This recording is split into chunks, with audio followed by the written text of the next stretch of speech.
beeping at me.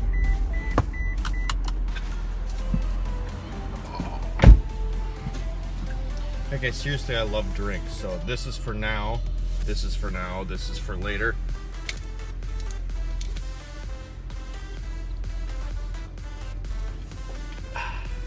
For real though, someday when I'm rich, I'm gonna have a stainless steel mini fridge in my office, just with any kind of drink that you want in it. You want it, we got it. You want lemon water, we got it. You want Game Fuel, you want Kickstart, you want iced coffee, you want...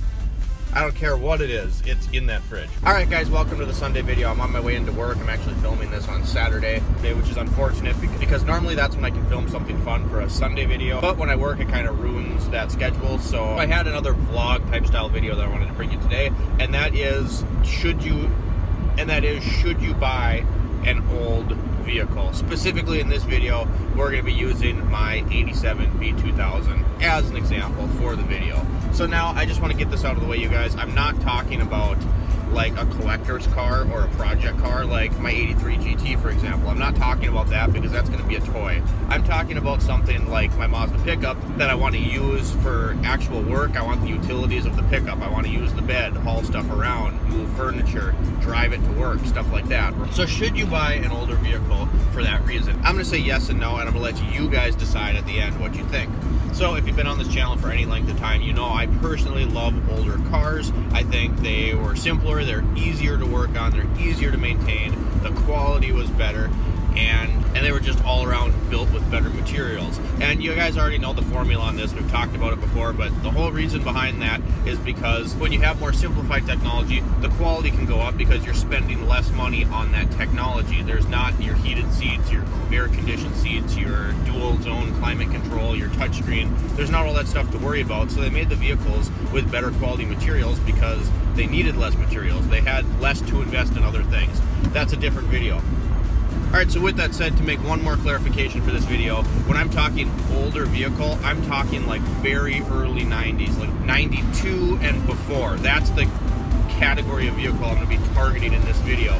I personally think the golden age of vehicles is still old vehicles, is the late 90s to very early 2000s. You get like 96, 95 to about 2003, those vehicles were great because fuel injection had been around long enough to get perfected. They were still relatively simple and easy to work on. You didn't have things like this direct injection and air conditioned, heated seats, cooled seats. You didn't have all the other crap. Anyway, that's also another video, and I have a video on that, and I'm going to drop that in the comments down below too if you want to check that out. We'll get more into that in that video.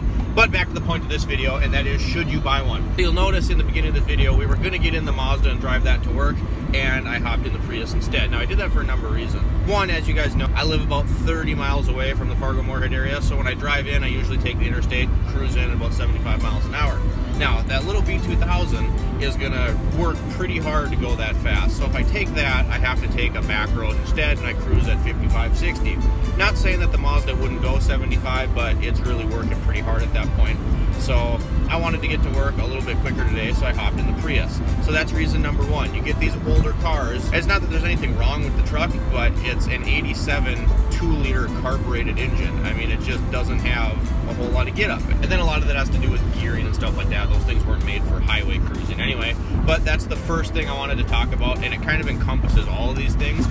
But you kind of forget how much these older cars beat you up when you drive them, and they really do. I mean, the Prius, not that these seats are like super luxurious or anything, but they're fairly comfortable. That Mazda pickup, the seats are like sitting in a metal folding chair for like 5 hours. By the time you get out of one of those Mazdas, your back hurts. Like, the seats are just not comfortable. And my seats are in good shape. The foam's not worn out. They're just not. They were very simple, and there's nothing there to really support you. So like yesterday, I had to drive the truck because I had some tires that I had sold and I had to drop off. And I noticed those things because, like I said, I have a little bit of a commute. Man, these seats aren't very comfortable. And then you can hear whistling from all the door seals, and the truck vibrates a little bit. The steering wheel wanders quite a bit. It's just, I'm nitpicking, you guys, but all those little things, if you go on a long drive, they make you tired, and you wouldn't think that they would, but I've done this. I drove one of my Mazdas on a trip a couple summers ago. I went about 3 hours away from here down to the lake, And by the time I got there, it was like, holy crap, I want to be out of that pickup and I don't ever want to be in it ever again. So that's the first thing you got to kind of think about, I think, when you're looking at buying an older vehicle, is just the ease of operation of something that's relatively newer. Again, the Prius isn't brand new, but it's a newer vehicle. I can get in it and just go, and I have my air conditioning and my heat and a fairly comfortable seat to go in, and I know I can cruise down the road at 75 miles an hour and the car's not beating me up. It's nice and quiet, and the ride is very nice. All right, so the other thing I wanted to touch base on was reliability. Now, this is kind of a double-edged sword, you guys, and I think as a rule of thumb that these older vehicles were easier to work on. There's no arguing that. And I think generally speaking, these older vehicles were more reliable. They were built with better materials, I think, personally, and I also think that less is more. So when you have less things, there's less things to go wrong. Anyway, with that being said, and this isn't really the car's fault, but you have to be ready to work on these things and tinker on them. It's not going to be as maintenance free as something that is new, solely based on the fact that stuff ages. It doesn't really have anything to do with the quality of the vehicle. It's just age. Prime example, my 87 V2000, we kind of talked about what happened a little bit with that. I started having this issue where it wasn't running quite right. I couldn't figure it out, and one day it just died on me, and I got frustrated. It's not my only car, so I just parked it. I never even looked into it. It was the fuel pump. Now on those, it's a mechanical fuel pump that runs on the cam, and there's like a diaphragm in there, and the two pieces of metal are sandwiched and crimped together on a seam. That seam had rusted a little bit and gas was dripping out of it. So what'd that do? Caused low fuel pressure. As soon as I put a different fuel pump on there, the truck ran great again.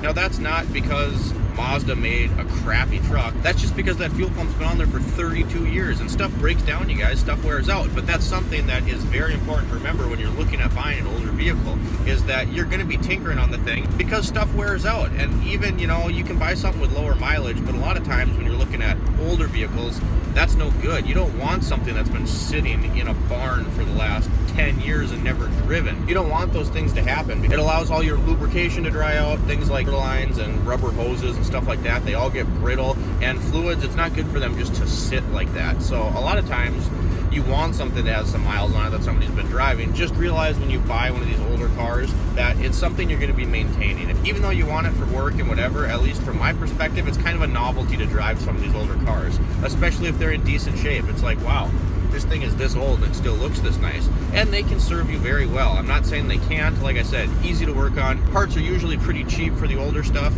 and most of it you can do in your driveway, you can fix and tinker on. But that's something to remember. So those are like the two big things that I have kind of clumped together buying an older vehicle.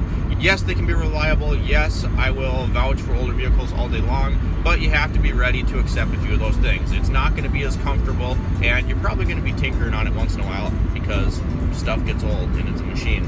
One of the things I've been thinking of, you guys, is I know I did the 5 things I love and 5 things I hate about my Prius. I've been thinking about doing that with the V2000. So if that's something that you guys would like to see, drop me a comment down below and let me know how you would feel about that. Is that something you want to see, or should I not waste my time and just get on to something else? Other than that, you guys, thanks for watching. You guys have been awesome. Our views are going up slowly but surely, and so is our subscriber base. And as long as we're growing, guys, that's all I could ask for, and it makes me really happy. So I just want you to know that I appreciate each and every one of you. So like I said, if you haven't subscribed already, please consider subscribing and smash that bell button so you're notified every time we upload a video. Shifter Wrench Pete uploads videos every Sunday, Monday, and Thursday. Thanks for watching, guys. I'll see you next time.